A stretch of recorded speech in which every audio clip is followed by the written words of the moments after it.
গোলাঘাট জিলা কংগ্ৰেছ দলৰ কেইবাগৰাকীও বিষয়ববীয়া আৰু অসম প্ৰদেশ কংগ্ৰেছ কমিটিৰ সম্পাদকৰ দায়িত্ব বহন কৰা দীপেন বৰুৱাকে আদি কৰি গোলাঘাট জিলা কংগ্ৰেছ কমিটিৰ প্ৰায়বোৰ সদস্যই ভাৰতীয় জনতা পাৰ্টিত যোগদান কৰাৰ ইচ্ছা প্ৰকাশ কৰিছে।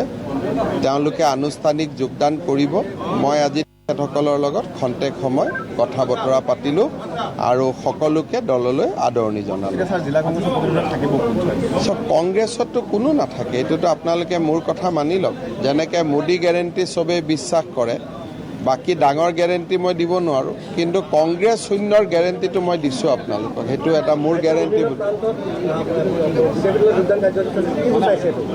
এইটোৱে সূচাইছে যে নৰেন্দ্ৰ মোদীৰ নেতৃত্বৰ প্ৰতি অসমৰ মানুহৰ অগাধ বিশ্বাস।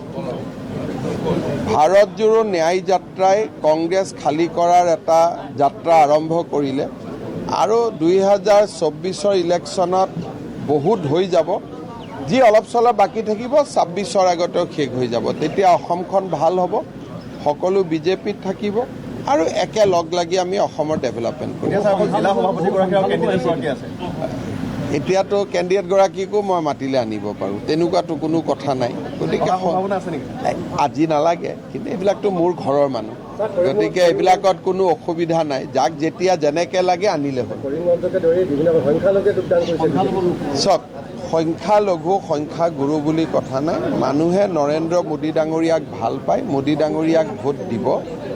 আৰু মই ভাবোঁ যে আমাৰ যিটো মৌলিক সিদ্ধান্ত, সেই মৌলিক সিদ্ধান্তটোত অটল থাকি আমি সকলো শ্ৰেণীৰ ৰাইজক আমি আদৰি ল'ম।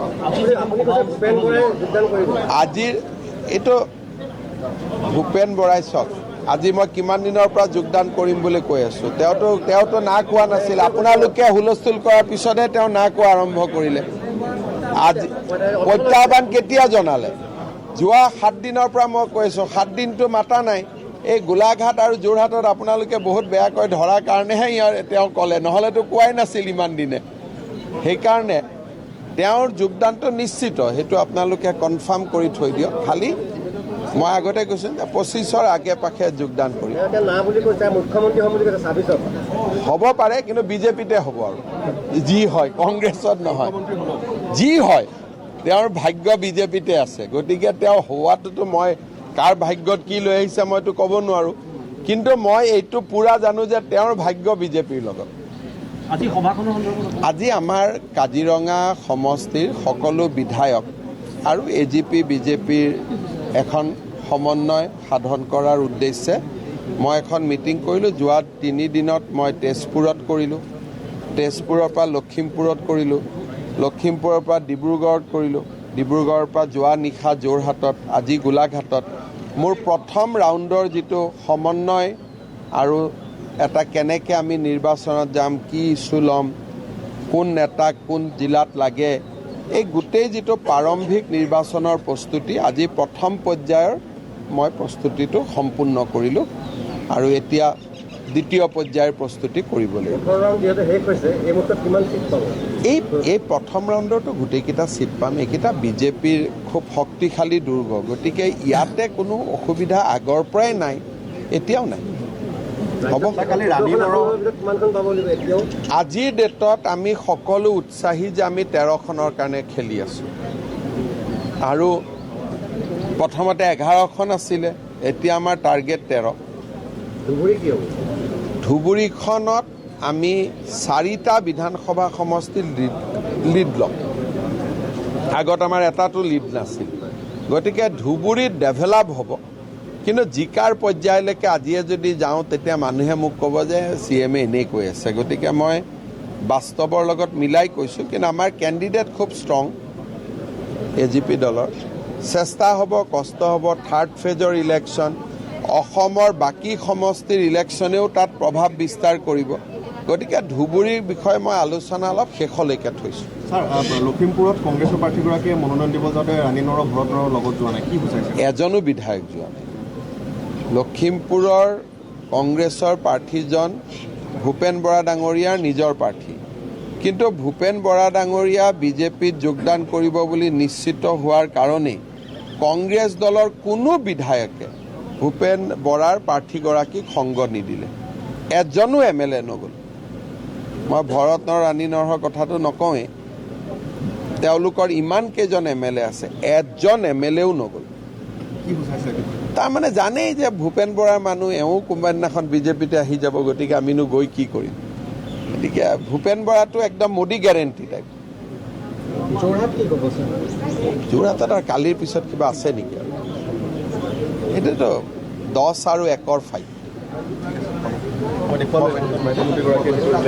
কেইবাটাও গুৰুত্বপূৰ্ণ কথা থাকে।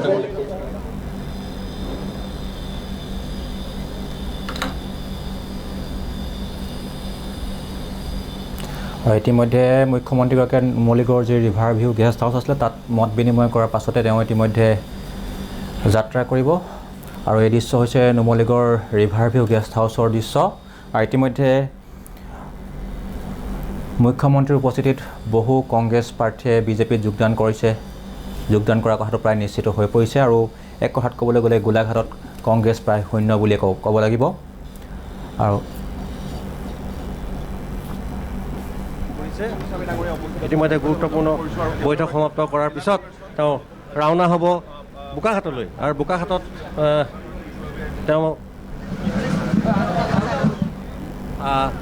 অগপ সভাপতি তথা কৃষিমন্ত্ৰী অতুল বৰা, কাৰ্যকৰী সভাপতি কেশৱ মহন্ত তথা স্বাস্থ্যমন্ত্ৰী, ইতিমধ্যে মুখ্যমন্ত্ৰীৰ কনভয় ৰাওনা হৈছে বোকাখাটৰ অস্থায়ী হেলিপেডলৈ।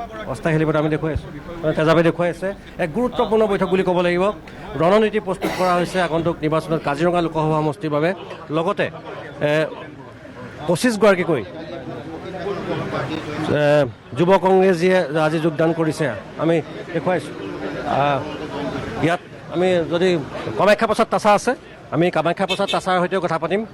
পল্লৱ লোচন দাস আছে, কামাখ্যা প্ৰসাদ তাছা আছে। আজি কংগ্ৰেছ শূন্য হৈ গ'ল আপোনাৰ কাজিৰঙা সমষ্টিত। নাই, কংগ্ৰেছ শূন্য হ'ল, আমি ভাল পাইছোঁ। আৰু কংগ্ৰেছ থাকিব নালাগে, নাথাকিব। চাওঁ কি হয় পিছলৈ। আৰু নিৰ্বাচনী যুঁজটো দীঘলীয়াটো, গতিকে সময়ত কি হয় এইটো ৰাইজে ক'ব। ৰাইজে ইতিমধ্যে সিদ্ধান্ত লৈছেই। হয়তো কিছুমান কাৰণত কংগ্ৰেছে কিছু ভোটটো নোপোৱা নাথাকিব, কিন্তু আমি চেষ্টা কৰোঁ যে সৰ্বাধিক ভোট আমি পাব লাগে। সৰ্বাধিক ভোট পাব কাজিৰঙা সমষ্টিত পল্লৱ লোচন দাস আছে। আজি দেখা গৈছে গোলাঘাট জিলা কংগ্ৰেছ একেবাৰে প্ৰায় শূন্য হৈ গ'ল। নিশ্চিতভাৱে আপোনালোকে দেখিয়ে থাকিব, নিৰ্বাচনৰ সময় আহি থকালৈকে কংগ্ৰেছ দল এনেকৈ নোহোৱা হৈ যাব। যোৱাকালিও আপোনালোকে দেখিছে যোৰহাটত অসম চাহ মজদুৰ সংঘ সম্পূৰ্ণভাৱে তেওঁলোক যোগদান কৰিছে। কংগ্ৰেছৰ বহু নেতাই তাত যোগদান কৰিছে। আজি গোলাঘাটত যোগদান কৰিছে।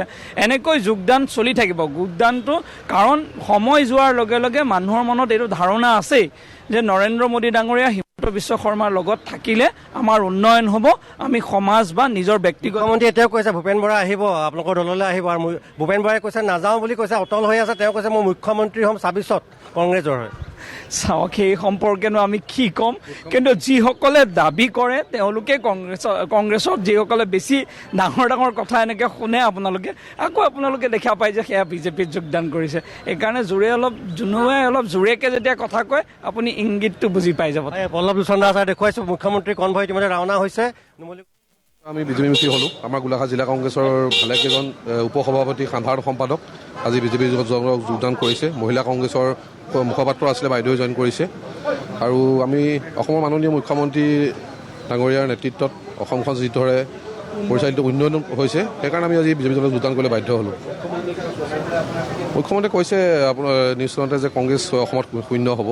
আৰু বহুত মানুহে তেওঁলোকক কৰি আছে, যোগাযোগ কৰি আছে বহুত মানুহ, আৰু কংগ্ৰেছ দলত যোগদান কৰিব, বিজেপি দলত যোগদান কৰিব। ইতিমধ্যে অসমত কংগ্ৰেছটো বিলুপ হোৱাৰ পথে গৈছে। সেইকাৰণে আমি ভাবিছোঁ আগতীয়াকৈ বিজেপিমুখী হ'বলৈ বিজেপিত চামিল হ'ব খুজিছোঁ। আৰু যি মুখ্যমন্ত্ৰী আজি হৈ গ'ল অলৰেডি, কালিলৈ গামোচা পিন্ধালে। আৰু অহা কালিলৈ 10:30 বজাত জিলাত ভাল লাগিছে, খুবেই ভাল লাগিছে। আৰু ভৱিষ্যতে আৰু ভাল লাগিব বুলি আশা কৰিছোঁ। গোলাঘাট জিলা আজিৰ পৰা আৰু শূন্য বুলি ঘোষণা কৰিব পাৰি। জিলা কংগ্ৰেছ ঘোষণা কৰিব পাৰি শূন্য বুলি। থাকিল অকল আমাৰ সভাপতি আৰু জেনিত বৰা ডাঙৰীয়া। সভাপতিৰ নাম গোলাপ শইকীয়া, জেনিত বৰা সাধাৰণ সম্পাদক। ৰজনীলা ঠিকে আছে মানে আছে আৰু থাকিব লাগে কাৰণে বিজেপিলৈ যোৱাৰ চান্স আছে মানে বেছি বিধানসভা আগে আগে যাব সেইটো কথা এতিয়া ধৰিব পৰা নাই ভৱিষ্যতৰ দিনতহে চাব লাগিব এইটো বিস্মিতা হেৰি আমাৰ ৰজনীলা টিকিৰ কথা যিটো সুধিছে বিজেপিলৈ যাব নাই এতিয়া কিন্তু ধৰিব পৰা নাই আৰু তেওঁৰ লগত কোনো মানুহে নাথাকিব এতিয়া আৰু ক'ত যাব বিজেপিতে চামিছে 5 লাখ প্ৰায় 3.5 লাখ মান ভোটত হাৰিব ৰজনীলা টিকি